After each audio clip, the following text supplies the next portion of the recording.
아빠의 소개팅 자리를 엄마가 직접 주선했어요. 죽음을 앞둔 사람이 왜 이혼 서류까지 들고 남편의 미래를 준비하냐고요? 사이가 나빠서도 마음이 식어서도 아니었어요. 당신이 혼자 남겨질까봐 그게 너무 무서워서. 사랑하는 사람을 지켜주기 위해 떠나야 했던 한 여자. 그녀가 남긴 일기장과 편지 속엔 감추고 감당하고 감동이 남아 있었어요. 그럼 오늘의 사연 시작하겠습니다. 그날도 병실은 조용했다. 엄마, 오늘은 뭐 드시고 싶으세요? 그냥 물 좀 줘. 말라가는 입술을 적시는 엄마의 손엔 여전히 주름이 깊었다. 몇 달 전까지만 해도 교회에서 앞장서 찬송 부르던 사람이었는데 그토록 밝던 사람이 그날 이후 단 한 번도 소리를 높인 적이 없었다. 병원밥 맛없지? 엄마 좋아하던 미역국 해올까? 참기름 많이 넣고 소고기 잔뜩 넣은 그걸로. 됐어. 그런 거 이제 맛도 몰라. 엄마는 그렇게 말하고 조용히 창밖을 바라봤다. 창문 너머로 여름 햇살이 쏟아지고 있었지만 엄마의 눈빛은 이상하리만치 차가웠다. 그리고 그날 밤 엄마는 불쑥 내 손을 잡았다. 수아야. 응? 엄마, 아빠랑 이혼하려고. 뭐라고? 순간 심장이 멎는 줄 알았다. 나는 놀라 벌떡 일어나려다 침대에 앉은 엄마의 손에 다시 주저앉았다. 왜, 무슨 일이 있었어? 아빠가 뭐 잘못했어? 설마 외도야? 그게 아니야. 내 아빠는 착한 사람이야. 너무 착해서 혼자 두고 죽을 수가 없어. 그게 말이 돼? 그날 밤 나는 도무지 잠들 수 없었다. 그리고 며칠 뒤 엄마는 실제로 아빠에게 이혼 서류를 건넸다. 더 충격적인 건 아빠가 그걸 받아들였다는 거였다. 내 엄마 말이 맞다. 나도 어쩌면 더는 내 엄마한테 짐만 될지도 몰라. 아빠도 미쳤어? 엄마 지금 정신없어서 그래. 아니다. 내 엄마 정말 오랫동안 생각한 거야.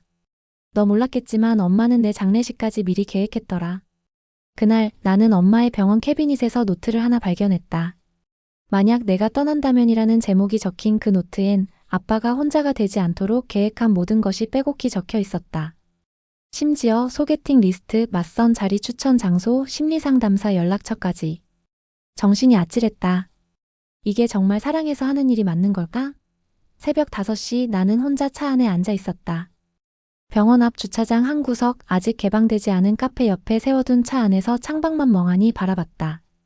핸들 위에 올려놓은 노트 한 권.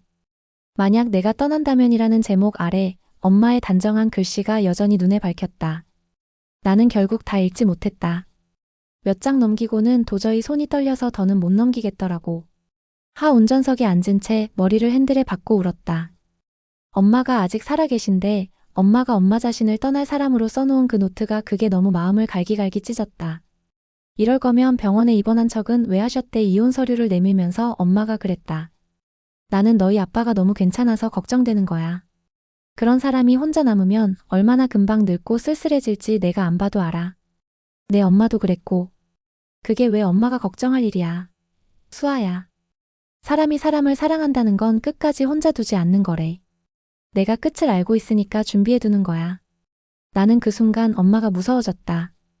병으로 몸이 망가져가는 것도 모자라 마음까지 어떻게 이렇게 담담하게 정리할 수 있는 걸까? 차라리 엄마가 나약하게 울거나 아빠를 원망하거나 나를 붙잡고 살려달라고 했으면 좋았을 텐데. 나는 그날 도저히 엄마 얼굴을 바로 쳐다볼 수가 없었다. 그 주 일요일. 아빠는 거실에서 조용히 서류 봉투를 꺼내고 있었다. 이건 뭐예요? 너도 알아두면 좋을 것 같아서. 내 엄마가 원한 이혼 서류야. 그걸 왜 받아요? 수아야. 엄마 지금 제정신 아니에요. 병이 사람 마음까지 망가뜨린 거예요. 아빠가 정신 차려야죠. 아빠는 말없이 내 눈을 피했다. 그 순간 나는 이상하게도 엄마보다 아빠가 더 밉게 느껴졌다. 그럼 엄마 소개팅도 진짜 시킬 거예요? 내 엄마 다른 남자하고 앉아서 웃고 말하고 그걸 볼 거냐고요? 너 엄마랑 좀 얘기하고 와라. 직접 물어봐. 나는 미친 듯이 병원으로 달려갔다. 엄마. 왜 그래? 무슨 일 있었어? 이혼도 소개팅도 다 진심이야? 왜 나한테는 한마디 말도 없이 너한테 말하면 안 말릴 거잖아. 그 한마디에 나는 입을 다물 수밖에 없었다. 그래서 말 안 했어. 나는 지금 너희 아빠를 혼자 죽게 만들고 싶지 않아. 그 사람은 사람 옆에서 살아야 하는 사람이야. 그게 엄마가 죽을 준비예요? 아니. 내가 마지막으로 할 수 있는 사랑이야. 엄마는 그렇게 말하며 창밖을 바라봤다. 그 순간 나는 더 이상 어떤 말도 할 수 없었다. 엄마의 말이 이상하게 따뜻하게 들려서, 너무 이상하게 울컥해서. 그날 밤 나는 침대에 누워 천장을 보고 있었다. 불도 다 껐고 휴대폰도 던져놨고 아무것도 보고 있지 않는데 눈이 아프도록 멍하니 뭔가를 보는 중 같았다. 아무래도 이상했다. 사랑이라면서 왜 다 떠나는 준비만 해? 중얼거리다 말고 나는 벌떡 일어나 엄마 병실로 향했다. 이 시간엔 면회 제한이 걸려 있어서 간호사 몰래 슬리퍼 끌고 몰래 들어갔다. 엄마는 자고 있었고 침대 옆에 둔 작은 파우치가 눈에 띄었다. 문득 그 안에 뭐가 있을까 궁금해졌다. 안 보는 척, 안 듣는 척 하자 나는 자식이니까 모르는 척 해도 된다 몇 날 며칠 되뇌었던 말들이 그 순간 전부 무너져 내렸다. 나는 파우치 안쪽에서 작은 봉투 하나를 발견했다. 익숙한 글씨였다. 투. 재우 씨 아빠 이름이었다. 나는 조심스럽게 봉투를 열었다. 그 안엔 오래된 흑백 사진 한 장과 손편지가 들어 있었다. 그리고 그 편지는 이렇게 시작했다. 재우 씨. 당신을 처음 봤을 때 정말이지 내 인생이 시작된 줄 알았어요. 눈이 시큰해졌다. 엄마가 쓴 글이 분명한데 그 문체가 너무 다정해서 낯설 정도였다. 내가 만약 당신보다 먼저 세상을 떠난다면 나는 죽어서도 당신 옆에 있고 싶을 거예요. 그 문장을 읽는 순간 숨이 확 막히는 듯한 느낌이 들었다. 그러니까 재우 씨. 혼자 두고 가지 말아요. 하지만 혹시 내가 더 빨리 간다면 꼭 누군가가 당신 옆에 있어줬으면 좋겠어요. 미워도 질투 나도 그래도 난 그 사람이 고맙다고 생각할 거예요. 눈물이 뚝 하고 사진 위로 떨어졌다. 사진 속 엄마는 정말 예뻤다. 그리고 그 옆에 젊은 아빠가 있었다. 둘 다 너무 웃고 있었다. 그게 내겐 처음 보는 장면이었다. 내가 아는 엄마, 내가 아는 아빠는 그렇게 웃는 사람이 아니었다. 그거 네가 본 거니? 엄마. 그 편지 결혼 전부터 썼던 거야. 무섭더라고. 너무 좋은 사람을 만나니까 언젠가 먼저 놓치게 될까봐. 아플까봐 걱정돼서. 엄마. 나는 그 사람 옆에 누가 있어도 좋다고 생각했는데 막상 그날이 가까워지니까 어쩔 줄 모르겠더라. 마음이 너무 시려서. 나는 그제 알았다. 엄마가 그렇게 철저하게 떠날 준비를 하는 이유가 사랑이 아니라 두려움 때문이었다는 걸. 정말 놓기 위해서 아니라 마지막까지 붙들기 위해 그렇게 차분했던 거라는 걸. 엄마는 진짜 바보예요. 그래. 바보지. 그래서 마지막 부탁 하나만 들어줄래? 뭔데요? 엄마는 잠시 숨을 고르더니 입을 열었다. 내 아빠 소개팅 자리에 너도 같이 가줄래? 뭐라고요? 혹시 몰라. 내가 눈 감기 전에 그 사람 옆에 누군가 있는 걸 보면 조금은 덜 무서울지도 모르잖아. 나는 그 말에 아무 대답도 못했다. 정말 아무 말도 못한 채 엄마 손을 꼭 잡았다. 그 손이 너무 차가워서 무서웠다. 하지만 더 무서운 건 이 차가운 손이 곧 이 세상에 없을 수도 있다는 사실이었다. 일요일 아침 햇살이 유난히 밝았다. 나는 엄마가 챙겨준 셔츠를 입고 거울 앞에 멍하니 서 있었다. 너도 같이 가자는 그 말에 정말 고개를 끄덕일 줄은 몰랐다. 근데도 끄덕였고 지금 이렇게 나가려 하고 있다. 차 안에서는 묘한 침묵이 흘렀다. 운전석엔 아빠, 조수석엔 엄마, 그리고 뒷좌석엔 나. 이게 대체 무슨 조합인가 싶었다. 가족 셋이 나란히 앉아 소개팅 자리를 향해 간다니. 어떻게 보면 진짜 미친 상황이다. 그 사람은 어떤 분이에요? 엄마가 입을 열었다. 나보다 1살 어리고 치과 원무과에서 일한대. 아빠는 아세요? 오늘 처음 보는 거지 뭐. 그냥 얼굴만 보려고. 나 말고 다른 여자도 있을 수 있다는 거 직접 보여주고 싶었어. 아빠는 아무 말이 없었다. 괜찮아요? 그제야 아빠가 입을 열었다. 아니.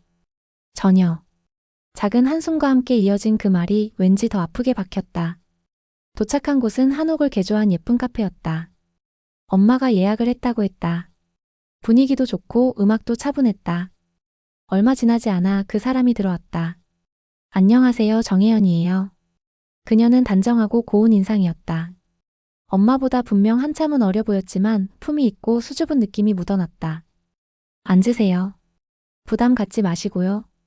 엄마가 밝게 웃으며 인사를 건넸다. 나보다도 더 자연스러웠다. 아빠는 어색하게 고개를 끄덕였고 나는 차마 눈을 마주치지 못했다. 그때 그 여자분이 조심스럽게 물었다. 혹시 예전에 정연주 간호사님 아세요? 지금은 성함이 달라지셨을 수도 있는데 엄마가 순간 멍해진 얼굴로 고개를 들었다. 정연주? 네. 예전에 마산에서 간호사로 일하셨던 분이었는데 제 어릴 적 기억 속에선 그분이 늘 웃고 계셨어요. 엄마는 입을 다문 채 그 여자 얼굴을 뚫어져라 쳐다봤다. 그리고 이내 입을 열었다. 그게 나야. 정말요? 저 기억 못 하실 수도 있어요. 제가 5살 때였거든요. 병원에서 넘어져서 이마 찢어졌을 때 간호사 언니가 예쁜 손수건으로 피 닦아주고 노래 불러줬어요. 그게 너무 따뜻해서 그 말에 엄마가 울컥 웃었다. 기억나. 그때 그의 눈물보다 웃음이 먼저 터졌던 아이.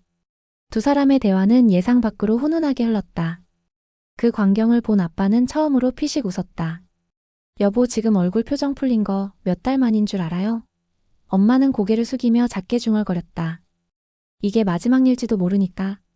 나는 그 순간 울컥했다. 왜 엄마는 계속 끝을 준비하고 있는 걸까? 왜 자꾸 우리에게 마지막만 남기려 하는 걸까? 그리고 그날 밤 집에 돌아온 뒤 나는 엄마의 서랍장에서 다시 노트를 꺼내 읽었다. 그중 한 장 결혼 전 과거 회상이라고 적힌 페이지가 눈에 띄었다. 23살 간호사 2년차였던 그 시절.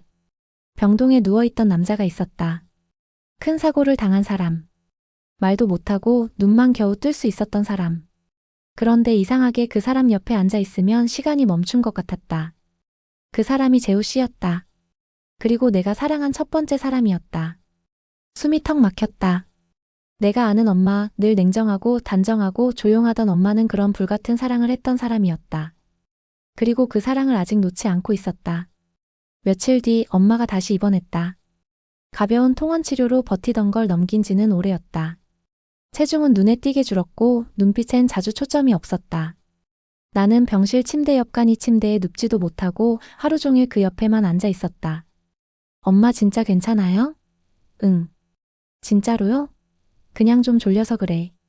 약 때문이야. 나는 대답을 믿지 못한 채 고개를 떨궜다. 엄마의 팔에 붙은 링거 라인, 피멍이 든 손등, 잦아진 기침 소리. 그 모든 게 무서웠다. 아빠, 엄마 진짜 어떻게 된 거예요? 담당이가 말하길 전이 속도가 좀 빠르대. 그걸 왜 이제 말해요? 말하면 네가 감당 못할까 봐. 나도 다 컸어요. 제발 나한테도 뭔가 숨기지 말고 얘기 좀 해요. 아빠는 그제야 울듯한 얼굴로 고개를 떨궜다. 그 사람도 나처럼 겁에 질려 있었던 거다. 나도 무서워. 내 엄마 없이 사는 거 난 생각도 못 해봤어. 나는 아무 말도 못하고 아빠 손을 꽉 잡았다. 그날 밤 엄마가 갑자기 숨을 헐떡였다. 엄마, 간호사 불러올게요. 아, 아냐. 괜찮아. 잠깐만. 나는 심장이 터질 듯 뛰는 걸 억지로 누르며 엄마 입에 산소 마스크를 씌웠다. 그리고 잠시 후 다시 호흡이 안정됐을 때 엄마가 나를 불렀다. 수아야. 응, 여기 있어. 나 안 가. 너무 무서워. 그 한마디에 나는 울음을 삼킬 수 없었다. 무서워서 아빠를 보내려는 거야. 내가 없는 세상이 너무 적막할까 봐. 엄마, 그런 얘기하지 마. 살아, 그냥 엄마 살아있으면 안 돼? 그럼 아빠가 나 없이도 괜찮을 수 있을까? 아빠는 엄마 없으면 무너져요. 근데 엄마도 아빠 없이 못 살았잖아. 나도 알고 있었어. 그러니까 그냥 우리 아무도 아무한테도 괜찮은 척하지 말자. 아빠도 엄마도 나도 다 힘들다고 말하자. 그 순간 엄마가 내 손을 꼭 잡았다. 뜨겁고 떨리는 손이었다. 며칠 뒤 병원 복도에서 우연히 들은 아빠와 주치의의 대화. 최대 2달 길어야 3달입니다. 그 말을 듣는 순간 다리가 휘청했다. 숨도 쉬어지지 않았다. 그날 밤 병실에서 나는 엄마 몰래 노트를 꺼냈다. 다 읽지 못한 그 마지막 페이지가 남아 있었다. 수아야. 이걸 네가 볼지 안 볼지는 모르겠지만 혹시 네가 나중에 엄마 마음을 미워하게 된다면 이건 꼭 알아줘. 엄마는 너랑 아빠를 사랑했어. 누구 하나라도 덜 사랑한 게 아니라 너무 사랑해서 그 둘을 남겨놓고 떠나는 게 너무 아팠어. 그래서 나 없이도 잘 살도록 만들고 싶었어. 그게 내가 마지막까지 해줄 수 있는 사랑이라 믿었으니까. 눈물이 비처럼 쏟아졌다. 사랑이란 게 꼭 붙잡는 것만이 전부는 아니구나. 엄마는 떠나면서도 우리를 안아주는 중이었다. 그 손길이 너무 따뜻해서 너무 아파서 나는 숨을 쉴 수가 없었다. 그날 아침 병실 문이 조용히 열렸다. 안녕 수아야. 놀라서 고개를 들자 몇 년 만에 보는 얼굴이 서 있었다. 언니, 엄마 소식 듣고 바로 내려왔어. 서울에서 연락 끊고 살던 친언니 수빈이었다. 엄마랑 싸운 뒤로 졸업식에도 명절에도 얼굴 한 번 보이지 않던 사람이 이렇게 조용히 병실 문을 열고 나타났다. 언니 왜 이제야 와? 미안해. 잠깐의 침묵 후 언니는 엄마 쪽으로 다가가 조심스럽게 손을 잡았다. 엄마 나야. 수빈이. 엄마는 눈을 지그시 감은 채 웃었다. 우리 큰딸 여전히 고집스러워. 근데 와줘서 고맙다. 나는 순간 눈물이 터질 뻔했다.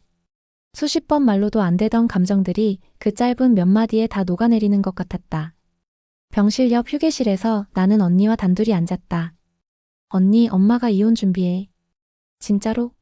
아빠 소개팅도 시켰고 상견례 비슷한 자리도 만들었어. 언니는 입술을 꼭 깨물며 고개를 저었다. 역시 그럴 줄 알았어. 뭐가? 엄마, 나랑도 그랬거든. 나 결혼할 때 남자 보는 기준이 너무 다르다고 사랑만으론 안 된다며 반대했어. 근데 그 말이 결국 자기 얘기였더라. 나는 언니의 말을 이해하지 못했다. 무슨 말이야? 엄마, 아빠 만나기 전에 다른 사람 좋아했던 거 몰랐지? 그 사람 전쟁 난 듯이 떠났대. 집안 반대, 사고, 병 다 겹쳐서. 그래서 아빠한테 결혼하자고 먼저 말한 거야. 아빠가 엄마한테 헌신했거든. 그게 사실이야? 응. 엄마 늘 감정은 묻고 행동만 남겼던 사람이야. 그 말이 묘하게 지금의 엄마와 맞아떨어졌다. 그렇게 따뜻하고 차분하게 떠나갈 준비를 하면서 실은 누구보다 감정을 누르고 있는 사람. 그게 엄마였다. 그날 밤. 엄마가 잠든 병실 언니와 나 둘이서 조용히 앉아 있었다. 언니는 엄마 마음 이해돼? 이해되긴 하지. 근데 받아들여지진 않아. 나도 그래. 그래도 엄마 마음만큼은 지켜줘야지. 지켜준다는 게 뭐야? 소개팅 계속 시켜주는 거? 이혼하라고 도와주는 거? 그게 아니라 있는 그대로의 엄마를 미워하지 않는 거. 그 말에 나는 아무 말도 못했다. 그 다음 날 아침. 엄마는 몸을 일으켜 앉더니 나를 불렀다. 수아야, 나 편지 하나 써놨어. 또 무슨 편지야? 이건 너한테. 언젠가 꼭 읽어줬으면 좋겠어. 나는 차마 그 봉투를 받을 수 없었다. 엄마, 그런 거 쓰지 마. 아직은 그런 거 읽을 준비 안 됐어. 그래도 받아. 엄마도 아직은 줄 준비 안 됐으니까 서로 갖고만 있자. 그렇게 우리 둘은 아무 말도 하지 않은 채 서로 손을 맞잡았다. 그리고 그 순간 난 처음으로 깨달았다. 엄마가 떠나는 게 무서운 게 아니라 엄마가 없는 시간이 계속될 거라는 게 무서운 거라는 걸. 그때가 진짜 어른이 되는 순간이라는 걸. 그날 이후로 엄마는 거의 말이 없어졌다. 아니, 말을 못하는 게 아니라 하고 싶지 않은 표정이었다. 눈을 감고 누워있을 때가 많았고 손가락만 천천히 까딱이거나 고개만 끄덕이거나 그러다 가끔 나를 향해 눈을 뜨면 꼭 무슨 말이라도 남기고 싶은 듯한 얼굴이었다. 그걸 보는 내가 더 미쳐버릴 것 같았다. 아빠, 소개팅 다시 시켜달래요. 나는 병원 옥상에서 담요를 덮고 앉아있던 아빠에게 그렇게 말했다. 말문이 막힌 듯 아빠는 한참을 침묵하더니 조용히 물었다. 정말 그게 네 엄마 뜻이야? 응. 노트에도 써놨어. 마지막 부탁이래. 아빠는 한숨을 쉬며 고개를 떨궜다. 나는 못하겠다. 근데 엄마가 말했어. 당신한테 괜찮은 사람 생기면 기꺼이 보내주겠다고. 그게 사랑이다? 나는 아직도 내 엄마한테 사랑한다고 말도 못해. 그런 나한테 새로운 사람이라니. 그 말을 듣고 나니 이상하게 나도 할 말이 없어졌다. 며칠 뒤 간호사 한 명이 병실을 찾았다. 수아 씨 맞으시죠? 어머님이 예전에 등록하셨던 봉사단체에서 기증 관련해 서류를 남기셨던데 기증이요? 네. 각막이랑 조직 일부요. 그쪽에서 다시 확인 요청이 와서요. 그 순간 가슴이 철렁 내려앉았다. 엄마가 떠난 이후까지 계획하고 있었단 사실이 너무 섬뜩하게 느껴졌다. 나는 병실로 돌아와 엄마의 손을 꼭 잡았다. 엄마, 이 정도까지 해야 해? 수아야. 목소리는 거의 들리지 않았지만 분명히 말했다. 내가 사라진다고 너희까지 사라지면 안 돼. 나는 없어져도 너희는 살아야 해. 나는 울음을 꾹 참고 고개를 끄덕였다. 그럼 엄마 한 번만 더 웃어줘. 지금은 우리 남겨진 사람들한테 엄마 미소가 제일 필요한 때야. 그 말에 엄마가 아주 천천히 입꼬리를 올렸다. 그게 마지막 일지도 모른다고 생각하니 나는 눈을 제대로 뜰 수가 없었다. 며칠 뒤 엄마가 말했던 소개팅 대상자와 다시 연락이 닿았다. 이번엔 병원 근처 카페에서 잠깐 만나기로 했다. 아빠는 끝까지 갈까 말까를 망설였지만 마지막엔 조용히 셔츠를 다려 입고 나섰다. 나는 병원 로비에 남아 있었다. 너 안 갈 거야? 응. 엄마 곁에 있을래. 이건 아빠가 혼자 판단해야 돼. 그렇게 아빠는 카페로 향했고 나는 엄마 옆에 앉아 있었다. 그때 엄마가 다시 눈을 떴다. 재우 갔어? 응. 갔어. 엄마는 잠시 고개를 끄덕이더니 아주 작은 목소리로 말했다. 그 사람 상처 없고 따뜻한 사람이면 돼. 그 말을 끝으로 엄마는 다시 눈을 감았다. 나는 그 옆에서 조용히 울었다. 그날 밤 아빠가 돌아왔다. 어땠어요? 좋은 사람이었어. 그럼 근데 나는 못해. 왜요? 다른 여자는 내 엄마처럼 내 손 잡고 죽음이 무섭다고 말해줄 수 없잖아. 그 한마디에 나는 아무 말도 하지 못했다.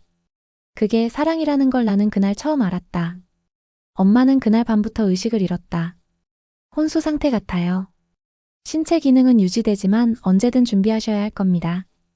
의사가 그렇게 말할 땐 이미 마음의 준비를 하고 있었는데 막상 현실이 되자 아무것도 준비된 게 없었다. 아무리 기다려도 엄마 눈은 다시 뜨이지 않았다. 손만 간신히 미세하게 움직일 뿐이었다. 나는 병실 창가에 앉아 며칠 전 받았던 그 편지를 꺼냈다. 지금은 안 읽을래요. 그랬던 내가 지금은 읽지 않으면 안 될 것 같았다. 봉투를 뜯자 엄마 특유의 단정한 필체가 눈에 들어왔다. 수아야. 엄마는 너를 너무 잘 안단다. 너는 감정을 깊이 품고 절대 쉽게 드러내지 않지. 그래서 더 미안했어. 네가 내 앞에서 한 번도 무섭다는 말을 하지 않아서. 눈물이 핑 돌았다. 너는 늘 강했어. 아빠한테도 나한테도. 그래서 네가 괜찮다고 할수록 엄마는 더 걱정됐어. 혹시 엄마가 없는 세상에서 너무 오래 강한 척하며 살아갈까 봐. 수아야. 엄마는 너한테 엄마로 태어나서 정말 영광이었어. 그 문장을 읽는 순간 숨이 멎을 것 같았다. 너는 앞으로 많은 사람을 만날 거야. 사랑도 하고 다치기도 하고. 그럴 때마다 엄마라면 어떻게 했을까 생각하지 마. 그냥 너라면 어떻게 할까 그걸 먼저 생각해줘. 내 삶은 내 거니까. 그 편지를 다 읽고 나는 병실 바닥에 주저앉아 엉엉 울었다. 엄마의 마지막 말들이 가슴속을 후벼 팠다. 사랑해서 놓아주는 마음 그걸 엄마는 평생 준비하고 있었던 거다. 다음 날 아빠가 조용히 병실로 들어왔다. 수아야. 응. 편지 읽었니? 나는 고개를 끄덕였다. 나도 받았어. 너처럼. 아빠는 조심스럽게 봉투를 꺼내더니 펼쳐서 한 문장을 읽었다. 재우 씨. 나는 당신이랑 살아서 다시 태어나고 싶단 생각을 처음 해봤어요. 그 말을 읽는 아빠의 목소리가 떨렸다. 나 이런 말 한 번도 못 해봤는데 아빠는 엄마 손을 조심스레 감쌌다. 여보. 나도 당신 덕에 사랑 구실하면서 살았어. 내가 태어나 처음 본 장면이었다. 아빠가 엄마 앞에서 그렇게 울다니. 한 번도 큰 소리 낸 적 없던 사람이 엄마 손에 이마를 묻고 그렇게 울다니. 그 순간 나는 깨달았다. 이 둘은 그저 부부가 아니었다. 서로의 절반이었고 서로를 이끌며 살아낸 사람들이었다. 그날 밤 병원 옥상에서 나는 혼자 하늘을 올려다봤다. 별이 유난히 많았다. 엄마가 곧 떠날지도 모른다는 생각은 여전히 믿기지 않았다. 하지만 지금은 조금 다르게 느껴졌다. 엄마는 우리를 버리는 게 아니라 우리를 지키고 있었던 거라는 걸. 자기 없는 삶도 감당할 수 있도록 사랑을 빼곡히 담아 남기고 있다는 걸. 그걸 알게 된 지금 나는 더는 엄마를 붙잡을 수가 없었다. 엄마가 눈을 뜨지 않은 지 일주일째 되는 날. 병원에서 임종 준비를 권했다. 우리는 가족 침상 허가를 받고 병실 안에서 밤을 지새우기로 했다. 아빠는 침대 옆에, 나는 창가에 놓인 의자에, 언니는 간이 침대에 누웠다. 그 작은 공간 안에 세 식구가 모인 건 몇 년 만이었다. 수아야. 기억나? 네가 4살 땐가 엄마가 갑자기 쓰러졌을 때. 아빠가 조용히 입을 열었다. 그때 너 혼자 구급차 부르고 문 열고 이웃집에도 소리치고 그랬잖아. 기억은 안 나요. 그날 병원에서 내가 울었다. 처음으로. 아빠의 말에 언니가 물었다. 그땐 왜 울었는데요? 이 사람 없이 내가 뭘 할 수 있을까 싶어서. 아빠의 말은 슬프다기보단 고백처럼 들렸다. 그토록 담담한 얼굴 아래 감춰졌던 감정들이 하나둘 모습을 드러냈다. 나는 사실 너희 엄마보다 오래 살 거란 생각 한 번도 못했어. 근데 지금 보니까 내가 너무 많은 걸 엄마한테 맡기고 살았더라. 나는 조용히 창밖을 봤다. 유리창 너머로 밤이 깊어지고 있었다. 그날 밤 엄마의 호흡이 짧아졌다. 삑삑 모니터에 표시된 숫자가 점점 불안정해졌다. 간호사가 들어와 확인하고는 조심스럽게 말했다. 가족분들 마지막 인사 준비하셔야 할 것 같아요. 나는 숨이 멎는 줄 알았다. 언니는 조용히 침대 곁으로 다가가 엄마의 손을 잡았다. 아빠도 말없이 반대편에 앉아 손등을 감쌌다. 그리고 나는 잠시 멈칫하다가 엄마의 이마에 입을 맞췄다. 엄마, 이제 걱정 말고 가. 우리 괜찮아. 엄마 덕분에 정말 괜찮아졌어. 그 순간 엄마의 눈꺼풀이 아주 천천히 살짝 떨렸다. 그리고 긴 숨을 아주 깊게 내쉬었다. 그게 마지막이었다. 그 다음 날, 해가 뜨기 직전 병원 복도에서 우리는 나란히 앉아 있었다. 의사 선생님이 조용히 다가왔다. 편안하셨어요. 정말 예쁘게 가셨어요. 그 말에 나도 모르게 눈물이 주르륵 흘렀다. 예쁘게 간다는 말이 이렇게 슬픈 말일 줄은 몰랐다. 장례는 조용하게 치렀다. 엄마 뜻대로 작은 예배만 드리고 지인도 가족도 소수만 불렀다. 헌화하는 순간 아빠가 내 어깨에 손을 얹었다. 수아야, 이제 우리 둘이 잘 살아보자. 나는 고개를 끄덕였다. 응, 아빠. 엄마가 우리한테 맡기고 간 거 후회 안 하게 살자. 그 말에 아빠가 조용히 웃었다. 정말 오랜만에 보는 웃음이었다. 엄마가 떠난 지 보름쯤 지난 어느 날, 집안 공기가 낯설게 느껴졌다. 식탁에는 엄마가 차리던 밥상이 없었고 거실 소파엔 늘 TV를 틀어두던 사람이 없었다. 세탁기 돌리는 소리도 수건 정리하던 손길도 전부 사라진 지 오래였다. 나는 방 구석에 박혀있던 엄마의 상자들을 하나씩 꺼내기 시작했다. 이제 정리해야 할 것들 머릿속으로 그렇게 다짐했지만 손은 좀처럼 움직이지 않았다. 엄마가 쓰던 컵, 엄마 책상에 남은 메모, 반쯤 쓰다만 립밤 하나 모든 게 아직 엄마 냄새였다. 그러다 서랍 맨 아래 깊숙한 곳에서 작은 보자기 하나가 손에 걸렸다. 풀어보니 아주 오래된 일기장이었다. 겉표지는 낡았고 가장자리는 누렇게 발해 있었다. 아무 표지도 없이 기억이라고만 적혀 있었다. 나는 떨리는 손으로 그 첫 장을 넘겼다. 1987년 3월 2일. 나는 오늘 한 남자를 만났다. 죽을 만큼 조용하고 무서운 눈을 가진 사람. 그런데 그 눈 안에 왠지 내가 살고 싶어졌다. 그 사람이 아빠였다. 그 일기장은 엄마가 결혼 전부터 써왔던 감정의 기록이었다. 몇 장을 더 넘기다 나는 한 페이지에서 멈췄다. 1999년 11월 12일. 수아가 유치원에서 울고 있었다. 나는 속으로 외쳤다. 괜찮아, 엄마 여기 있어. 하지만 겉으론 아무 말도 하지 않았다. 아이가 세상에서 배워야 할 첫 번째는 자기 혼자서도 울음을 멈추는 법이니까. 나는 그 문장을 읽고 한참을 멍하니 앉아 있었다. 엄마는 늘 그랬다. 감정은 속에 숨기고 행동으로만 보여줬다. 그러다 보니 오해도 많았고 거리감도 많았다. 그런데 지금 보니 엄마는 늘 우리 곁에 있었구나. 그렇게 조용히, 아주 조용히. 그날 밤 아빠에게 그 일기장을 보여드렸다. 이거 엄마가 남긴 거예요. 아빠는 손끝으로 천천히 종이를 넘기며 말했다. 이 사람 평생 나한테 감정 표현 못했지. 그게 엄마 방식이었던 것 같아요. 아빠는 고개를 끄덕였다. 근데 하나는 알겠다. 뭔데요? 이 사람이 얼마나 나를 그리고 너희를 사랑했는지. 그리고 그게 얼마나 단단했는지. 나는 그 말에 고개를 끄덕이며 웃었다. 눈물이 또르르 흘러내렸지만 이번엔 조금 다르게 느껴졌다. 아프긴 했지만 따뜻했다. 슬프긴 했지만 후회는 없었다. 엄마는 우리한테 기억이라는 유산을 남기고 간 거니까. 엄마가 떠난 지 100일째 되던 날. 나는 처음으로 혼자 장을 봤다. 평소라면 엄마랑 나란히 걸으며 고른 콩나물이며 두부며 이제는 내 손으로 장바구니에 담고 계산대에 올리고 들고 오는 일까지 모두 내 몫이었다. 가벼운 장바구니 하나 들고 집으로 돌아오면서 이제야 진짜 현실이 느껴졌다. 엄마 없이도 나는 살고 있구나. 아빠는 요즘 작은 텃밭을 가꾸기 시작했다. 퇴직 이후 거의 손 놓고 있던 사람이었는데 엄마가 쓰던 다이어리의 상추 모종은 4월 중순이 적당함이라고 적힌 걸 보고 그걸 시작으로 매일 새벽마다 마당을 오갔다. 아빠 요즘 살 빠졌어요. 아침마다 땅 파니까 운동되더라. 엄마가 보면 좋아했겠다. 그 말에 아빠가 고개를 끄덕이며 웃었다. 그래도 가끔은 그립더라. 등 뒤에서 그만 좀 캐하고 웃던 얼굴. 그 말이 너무 생생해서 나도 모르게 고개를 떨궜다. 그날 밤 나는 거실에 앉아 엄마의 일기장을 다시 펼쳤다.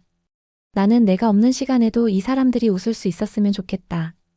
너무 울지만 말고 가끔은 깔깔 웃고 꼭 그렇게 사라졌으면 좋겠다. 그 문장 앞에서 나는 한참을 멈췄다. 이제 웃어야겠다. 나 혼자 중얼거리며 휴대폰 사진첩을 열었다. 그 안엔 엄마가 마지막으로 웃던 모습, 아빠가 엄마 곁에서 말없이 울던 모습, 그리고 우리 셋이 함께한 병실 속 마지막 가족 사진. 나는 그 사진에 조용히 하트 표시를 눌렀다. 그리고 새로운 폴더를 만들었다. 이름은 앞으로의 우리. 며칠 뒤 언니가 다시 집에 찾아왔다. 언니. 왔어. 어디 갔다 이제 와. 조금 멀리 다녀왔어. 정리할 게 좀 있어서. 언니는 여행 다녀온 듯한 얼굴이었다. 조금은 가벼워졌고 어딘가 결심한 듯한 표정이었다. 우리 엄마 진짜 멋있는 사람이었더라. 그 말에 나도 고개를 끄덕였다. 그러니까. 이제야 왜 그렇게 조용하고 단단했는지 알겠어. 그래서 말인데 나 이제 엄마처럼 살아보려고. 엄마처럼? 남들 눈엔 조용한데 속은 단단한 사람. 눈에 띄지 않지만 그 자리에 늘 있는 사람. 그 말에 나도 웃으며 대답했다. 나도. 엄마가 없어서가 아니라 엄마가 남긴 걸로 살아보려고. 그리고 그날 밤. 아빠는 엄마가 남긴 작은 꽃 화분 옆에 종이 한 장을 세워뒀다. 그 종이에는 짧게 이렇게 적혀 있었다. 우리 곁에 있어줘서 고마웠어요. 이제는 우리가 당신 곁을 지킬게요. 엄마의 49제가 지난 다음 날 나는 엄마의 유품 중 하나를 다시 꺼냈다. 작고 낡은 손가방. 엄마가 병원 갈 때마다 꼭 들고 다녔던 가방이었다. 거기서 아주 작은 키링 하나가 툭 떨어졌다. 하트 모양의 투명 아크릴 키링. 그 안에는 우리가 함께 찍은 사진이 작게 들어 있었다. 엄마, 아빠, 그리고 나. 셋이 나란히 웃고 있는 사진. 딱 한 장 남은 정말 흔치 않은 완전한 우리 가족 사진이었다. 그날 밤 나는 침대에 누워 그 사진을 가만히 들여다봤다. 눈물이 나지 않았다. 그 대신 뭔가 뻥 뚫려 있던 속이 아주 조금 채워지는 느낌이었다. 엄마는 이걸 왜 가방에 넣고 다녔을까?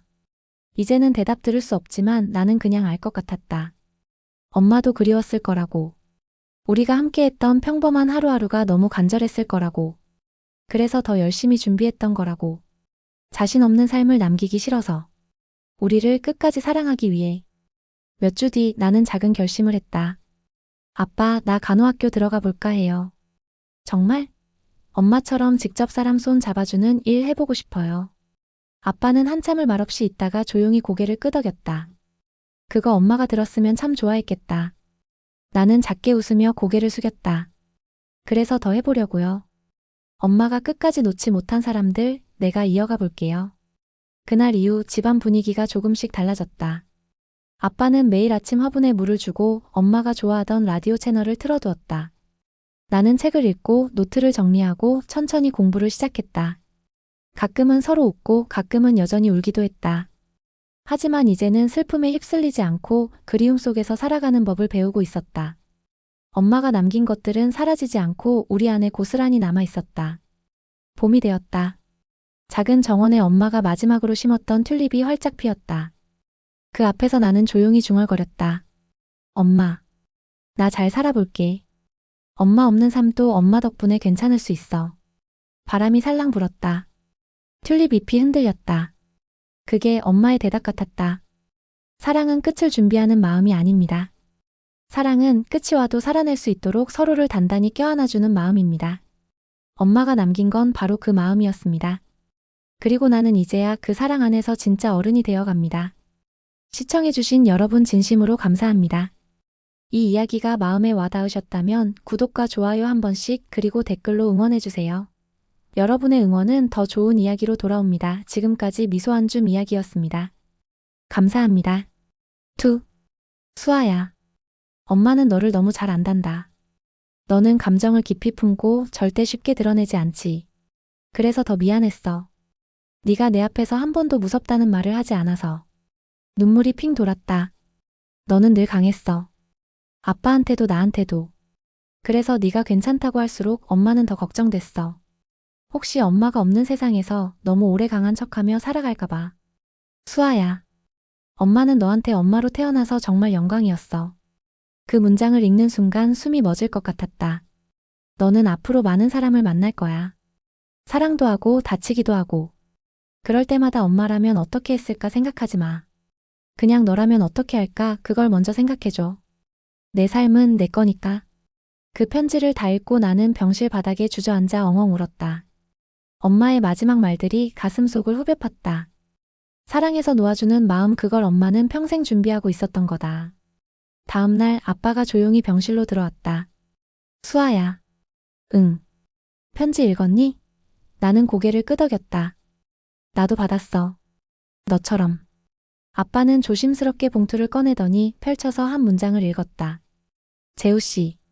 나는 당신이랑 살아서 다시 태어나고 싶단 생각을 처음 해봤어요. 그 말을 읽는 아빠의 목소리가 떨렸다. 나 이런 말 한 번도 못 해봤는데 아빠는 엄마 손을 조심스레 감쌌다. 여보. 나도 당신 덕에 사람 구실하면서 살았어. 내가 태어나 처음 본 장면이었다. 아빠가 엄마 앞에서 그렇게 울다니. 한 번도 큰 소리 낸 적 없던 사람이 엄마 손에 이마를 묻고 그렇게 울다니. 그 순간 나는 깨달았다. 이 둘은 그저 부부가 아니었다. 서로의 절반이었고 서로를 이끌며 살아낸 사람들이었다. 그날 밤 병원 옥상에서 나는 혼자 하늘을 올려다봤다. 별이 유난히 많았다. 엄마가 곧 떠날지도 모른다는 생각은 여전히 믿기지 않았다. 하지만 지금은 조금 다르게 느껴졌다.